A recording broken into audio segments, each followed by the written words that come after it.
За сайн байна уу. За би энэний өмнөх зөвлөгөөн дээр ходоодны хүчлийн тухай, ходоодны хүчил багталтын талаар ярьсан. За энэтэй холбоотой олон хүмүүс асуулт ирүүлсэн. Тийм учраас би энд хариулах үтнэс дараагийн нэг зөвлөгөө хүргэе. За тэгвэл ходоодны хүчил багтаа байдгийн бол эмчнэр ер нь яах гээд тийм ээ хүчлийг дарангуулах эмийг ходоод хамгаалах үйлчилгээтэй эм гэж өгөөд идэв вэ гэж олон хүмүүс асууж байна. За тэгэхээр тэрэнд би хариулъя. Тэгэхээр энэ эмчийн буруу огт биш. Энэ бол эмчид өөрт нь ирсэн удирдамжин тэр. Ямар нэгэн ходоод гэсний асуудал тийм ээ зовир шинж тэмдэг илэрж байгаа хүмүүст хүчил дарангуулах эмийг хэсэг хугацаагаар өгнө гэдэг ийм удирдамжтай учраас ажиллаа тэр хүн хийж байна тийм ээ. Тодорхой хугацаанд бол хэрэглэх нь үнэхээр үр дүнгээ бол өгдөг. Гэхдээ хамгийн гол нь та өөрөө дур мэдээд тэр эмийг эмч бичиж өгөөгүй, жороор олгоогүй байхад 1 жилээр, 5 жилээр, 10, 20 жилээр та өөрөө хэрэглээд байгаа. Бас нэг асуудал байгаа. Та эмчид очиод үзүүлэхэд тэр эмч танаас та өмнө нь хэдий хэмжээтэй ямар юм уусан бэ гэж танаас ер нь асуудаггүй. Ийм эргэх холбоо ер нь манад хэр байдаг вэ? Таны түүхийг хэр судалдаг бол? Та тэрийг бас бодоод үзээрэй. Та нэг эмчэд өглөө. Тэрийг нь уулаа.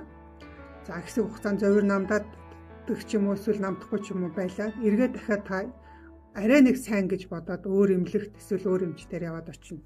За тань түрүүний бичсний адилхан үйлчилгээтэй. Гэхдээ арай өөр нэртэй юм уу? Та тэр цаана тэр нэг ижил төрлийн юм байгаа гэж мэдгчгүй тэр юм аваад бодолтож аваад тэгэл уу.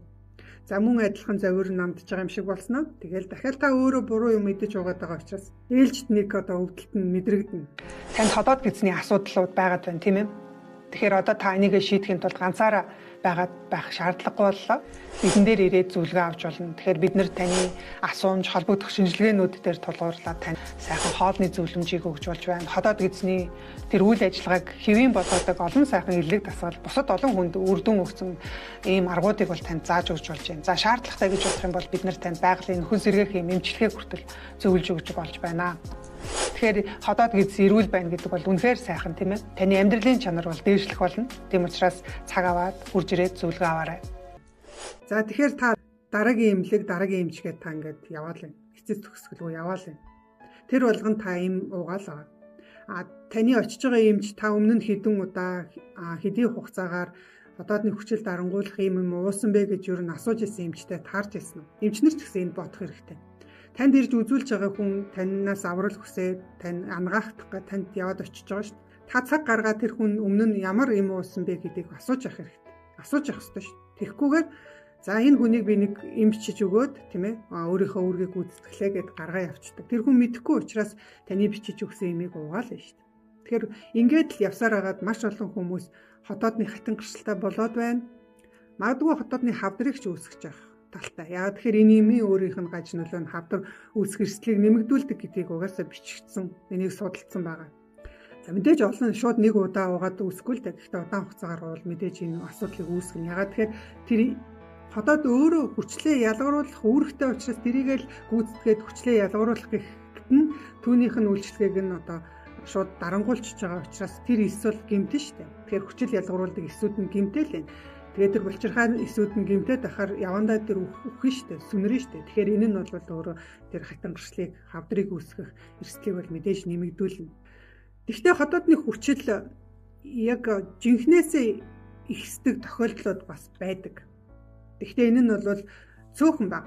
Ходоодны хүчил багталтайгаа харьцуулахад бол цөөхөн байгаа. Тэгэхээр энэ нь ямар үед вэ гэхээр одоо хүчил ялгаруулалтыг зохицуулж яадаг тэр ходоодны хэсэг байдаг. Ходоодны гарах хэсэг гэж байгаа. Тэр гарах хэсгээр хэрвээ их гэмтэл явагдаад байх юм бол за тэр удирдлага нь тийм ээ өөрөөр хэлбэл ходоодны хүчил хэдий хэмжээгээр хизээ ялгарх уу гэдгийг чинь зохицуулж яадаг даавар ялгаруулдаг эсүүд байгаа. Тэр эсүүд нь хэрвээ гэмтчих юм бол за мөн ходоодны хүчил ялгарч байгаад эргээд зогсоохыг нь бас удирддаг даавар байдаг. Тэгэхээр тэр дааврыг нь ялгаруулдаг тэр ходоодны эсүүд нь гэмтчих юм бол хүчил ялгаруулалт нь өөрөө алдагдаад доголдоод эндээс болж юу болох вэ гэхээр ходоодны хүчил нь ихсэж болно.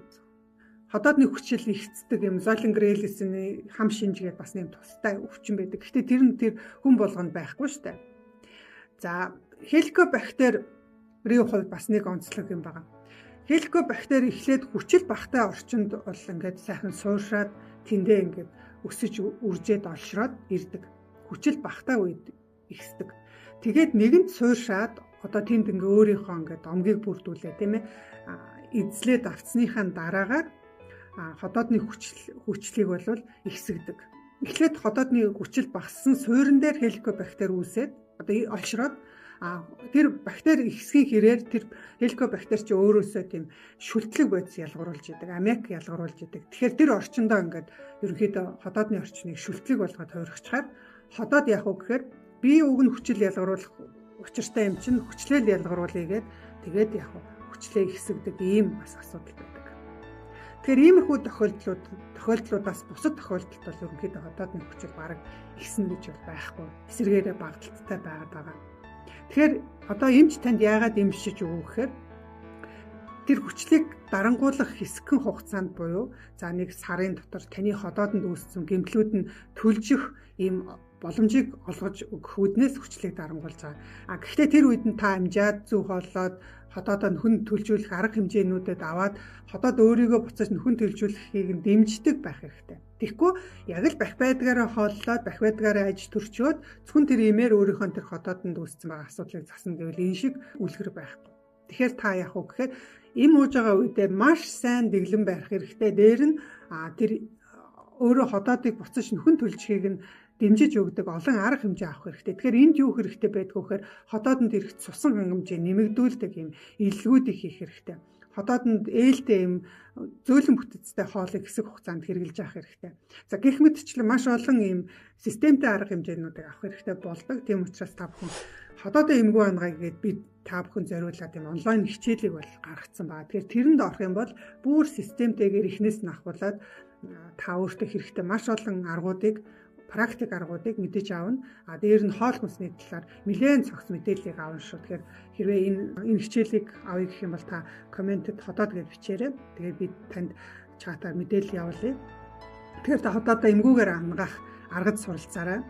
Ходоодоо эмгүү ангаана гэдэг бол та цаад шалтгааныг нь засна. Ходоодыг нэмж гэмтэхгүй болно.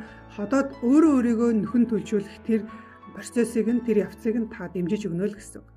Ингэснээр таны бие өөрийгөө буцаж ангаах бүрэн боломжтой байдаг. Тэгэхээр та түүнд туслах хэрэгтэй. Тэгэхээр туслахын тулд та тодорхой мэдлэгтэй болох хэрэгтэй. За ингээд дараагийн зөвлөгөөгөөр утгагүй уулзцгаая.